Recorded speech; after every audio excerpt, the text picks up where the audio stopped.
Ազգությամբ թուրք դոկտոր Օզե եւ հայկական լավաշը Կալիֆոռնիայում, ով է Օզե եւ ինչու է թիրախավորում հայկական բիզնեսները։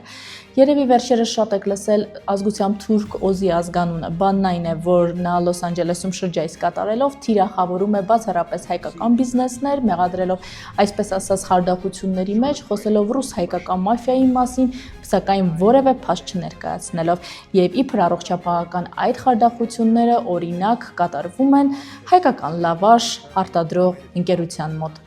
Դոկտոր Օզի հայտարարությունները դատապարտել են նաև Գլենդելի հայ քաղաքապետը, համայնքի ներկայացուցիչները, գործը ստացել է իրավական ընթացք։ Այս հայտարարություններին պաշտոնապես արձագանքել է Կալիֆոռնիայի նահանգապետը, բողոք ներկայացրել Օզի հայտարարությունները որակելով անհիմն եւ ռասայական անհանդուրժողականությամբ լի։ Օզի թիրախավորմանը անդրադարձել է նաև ԱՄՆ սենատոր Ադամ Շիֆը։ Ես խստորեն կոչ եմ անում ձեզ սկսել այս միջադեպի անկախ հետաքննություն, որը պետք է ներառի հարկատուների գումարների չարաշահման ու համայնքների էթնիկ պատկանելիության հիման վրա բացահայտ թիրախավորման հետաքննություն, ասել է Շիֆը։ Հետաքրքիրն այն է, որ Օզի այդ հայտարարությունները բավական ակտիվ լուսաբանում է Fox News-ը, իսկ Օզը ինքը Թրամփի կողմից բավական բարձր պաշտոնի է նշանակվել Medicaid եւ Medicaid կենտրոնների ղեկավար։ Մասնագիտությամբ բժիշկ Օզը նախկինում հայտնի էր որպես հեռուստաաստղ Դոկտոր Օզ շոուի հեղինակն է եւ հենց այդտեղից էլ Դոկտոր Օզ անունով դարձավ հայտնի։ Ունի բավական մեծ լսարան եւ բացի այդ նաեւ 2022 թվականին նա փորձել է լինել սենատոր, սակայն հայկական համայնքը խանգարել է